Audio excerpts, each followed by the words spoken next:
భారీ వర్షాలతో ఉమ్మడి నిజామాబాద్ జిల్లాలలో వాగులు పొంగి ప్రవహిస్తున్నాయి. అయితే కామారెడ్డి జిల్లా వ్యాప్తంగా గత 3 రోజులుగా కురిసిన భారీ వర్షాలతో ప్రాజెక్టులు, చెరువులు జలకలను సంతరించుకున్నాయి.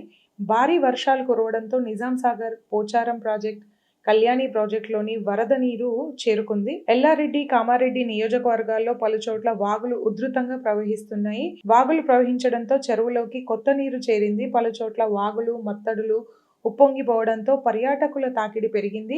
మత్తడ్ల వద్ద కొత్త నీటిని ప్రజలు ఆస్వాదిస్తున్నారు. అలాగే మనం చూసుకున్నట్టయితే ఆ వాగుల పైనుంచి వాహనదారులు మరియు పశువులు అక్కడి నుంచి మనం వెళ్ళడం గమనించవచ్చు. ముఖ్యంగా చెప్పాలంటే రోడ్ల గురించి చెప్పుకోవాలి మనం.